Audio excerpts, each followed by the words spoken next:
Air Force One lifted off from Beijing.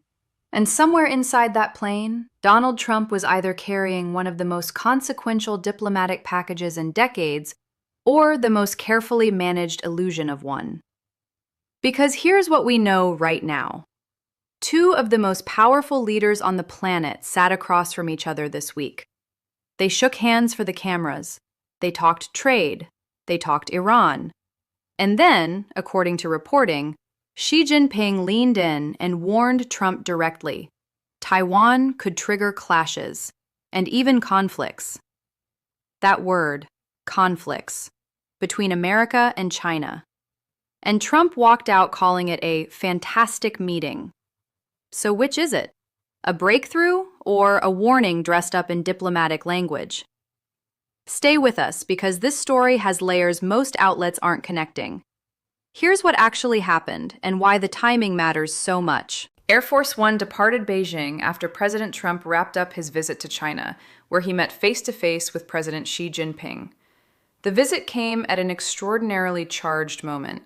The US and Iran are in active conflict, with America conducting a naval blockade against the Islamic Republic. So understand the context. The President of the United States flew to the capital of his country's most significant geopolitical rival, while simultaneously running a military blockade against Iran, and sat down for what the White House described as a productive summit. The results, as officially described, were striking. A White House release stated that both sides agreed the Strait of Hormuz must remain open to support the free flow of energy. It also noted that Xi expressed China's opposition to any effort to militarize the strait or charge a toll for its use, and expressed interest in purchasing more American oil to reduce China's dependence on the strait in the future. Both countries agreed that Iran can never have a nuclear weapon. Those are significant positions, on paper. But this story doesn't end at the press release. If you want fast, fact-based coverage of the stories reshaping the world right now, subscribe, because the next 48 hours on this story could move in directions no one is predicting. Let's lay this out carefully, because the sequence of events matters enormously. Trump arrived in Beijing this week for a summit that had been watched closely across capitals on every continent. The US-China relationship has been defined for years by trade wars, tariff standoffs, military posturing near Taiwan, and competing visions of the global order. Sitting down in Beijing, in the middle of a hot conflict with Iran, wasn't a routine diplomatic visit. It was a calculated signal. The meeting itself was held at Zhongnanhai, the tightly secured leadership compound adjacent to the Forbidden City in central Beijing. Trump reportedly brought a delegation described as heavy with American business heavyweights, a deliberate move projecting economic muscle alongside diplomatic engagement. The two sides agreed that the Strait of Hormuz must remain open to support the free flow of energy. Xi also made clear China's opposition to the militarization of the strait and any effort to charge a toll for its use, and expressed interest in purchasing more American oil to reduce China's dependence on the strait in the future.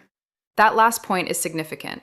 China is one of the world's largest importers of oil. A substantial portion of its energy supply moves through the Strait of Hormuz, the narrow choke point between Iran and Oman, through which roughly a fifth of global oil flows. If Iran were to close or disrupt that passage, something Iran has threatened before, China's economy would feel it almost immediately. So when Xi says he wants to reduce China's reliance on the strait by buying more American oil, he's not simply making a diplomatic gesture. He's acknowledging a real vulnerability. Both countries also agreed that Iran can never have a nuclear weapon. That's a joint statement that would have been unthinkable in many previous diplomatic cycles. It means, at least rhetorically, that Beijing and Washington are aligned on the most dangerous possible outcome of the current Iran conflict. Trump described the trade discussions as producing fantastic deals. The two sides appear to have made progress in the ongoing tariff standoff that had rattled markets for months. And then there was Taiwan. Xi Jinping warned Donald Trump that Taiwan could trigger clashes and even conflicts between the two superpowers during their Beijing summit. That warning didn't make it into the official White House statement. It surfaced through reporting, a detail quietly tucked behind the handshakes and the trade deal language. Which raises an immediate question. How does a summit get described as a success when one leader walked away having issued what amounts to a veiled military warning to the other? The answer is, that's what superpower diplomacy often looks like. Cooperation and confrontation packaged together, delivered with a smile, wrapped in a communiqué. The unknown. What was promised privately that never reached a press release? Xi and Trump publicly agreed Iran cannot have a nuclear weapon. But China has spent years being Iran's most important economic partner. So which version of China showed up in Beijing this week? The cooperative one or the strategic one? Those two things are not the same. Let's zoom out and explain what's actually at stake here, because this isn't just about two leaders in a garden compound in Beijing. This is about the architecture of the world's power structure and whether it's shifting. Start with the Strait of Hormuz. This narrow passage, at its tightest point just 21 miles wide, is one of the most strategically critical pieces of geography on the planet. It's where roughly 20% of the world's oil supply passes through every single day as background context. If that passage is disrupted by conflict, by Iran's navy, by any kind of military escalation, energy markets don't just wobble, they convulse. Fuel prices surge, supply chains break. Economies that depend on stable oil imports face immediate pressure. The US is running an active naval blockade against Iran. Iran, by historical pattern, has threatened to close the strait in response to exactly this kind of pressure. That threat has always been considered Iran's ultimate economic weapon, a move that would hurt not just the US, but the entire global energy system, including China. So when the White House confirms that Xi told Trump he wants the strait kept open and he's interested in buying American oil to reduce his country's dependence on it, that's not just a diplomatic courtesy, it's a calculation, a strategic repositioning. China may be signaling that in the current confrontation, its economic interests align more closely with an open strait than with Iranian leverage. That is a significant change from the public posture China has often maintained in recent years. But here's the tension, and this is where the story gets complicated. China and Iran have a deep economic relationship built over decades. China has been one of Iran's largest oil customers, helping sustain the Iranian economy through waves of Western sanctions. A Chinese president who truly wanted to pressure Iran has enormous leverage to do so.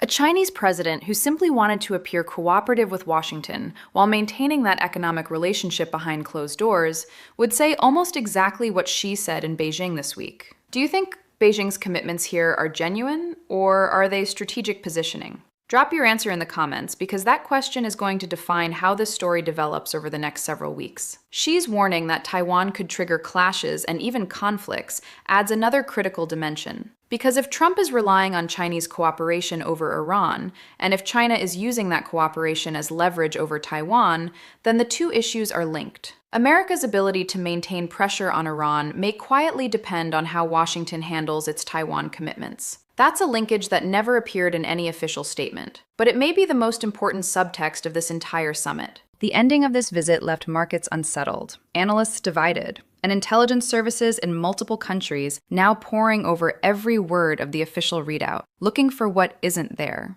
Here's the detail that almost nobody is leading with. Xi Jinping publicly agreed that Iran cannot have a nuclear weapon. He publicly said he wants the Strait of Hormuz to stay open. He even offered to buy more American oil. But according to reporting, he also told Trump, in private, that Taiwan could cause conflicts between their two countries. Think about what that sequence means strategically.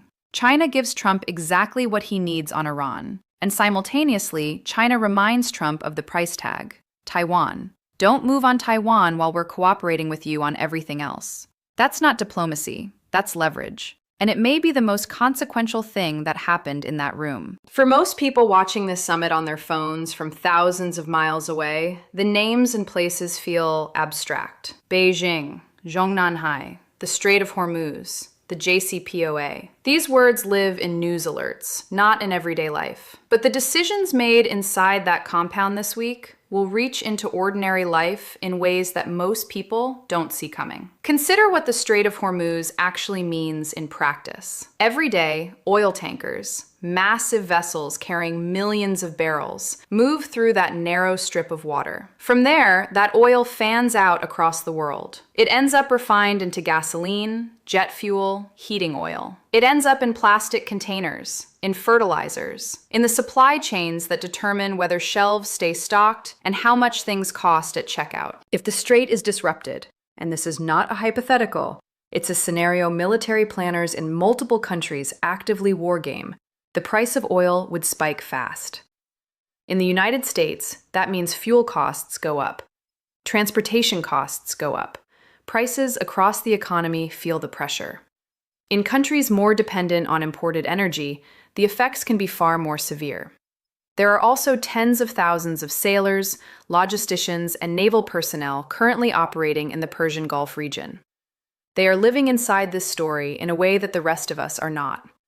Every shift in diplomatic posture, every agreement made in a garden compound in Beijing, changes the strategic environment around them.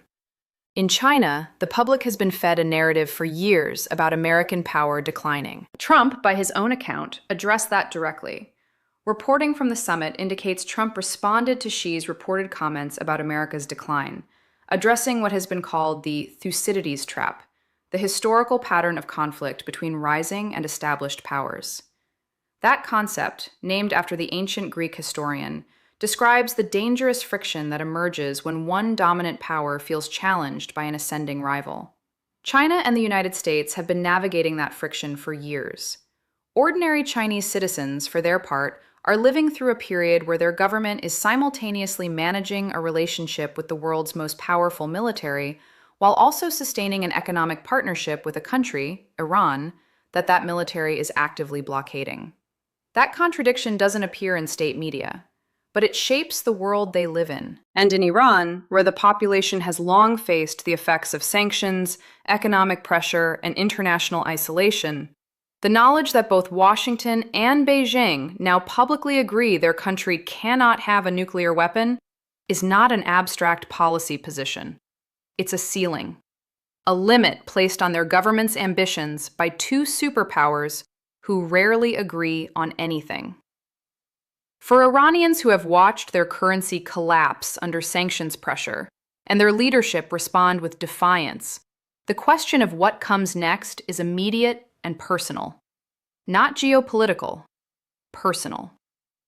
This is what summits and garden compounds actually mean when you strip away the diplomatic language. They set the parameters for what happens to real people in real places. The question is whether the parameters set this week hold. Air Force One has left Beijing, but the hard part is just beginning.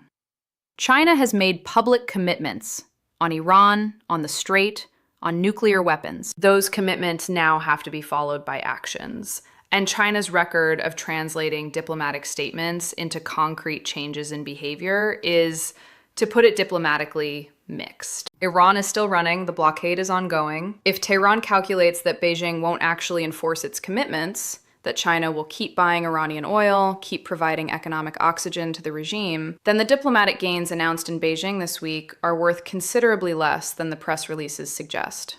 And Taiwan is sitting somewhere in the background of all of this, with Xi's warning ringing quietly in the space between the lines of the official communiqué. The next test is not in a summit room. It's in the decisions made in Tehran, in Beijing's trade flows, and in whether the agreements signed this week translate into pressure, or simply paper. Step back far enough, and what you see this week is something genuinely unusual. The United States, actively engaged in a military blockade of Iran, flew its president to the capital of China, Iran's most significant economic partner, and walked away with a joint statement agreeing that Iran cannot have a nuclear weapon.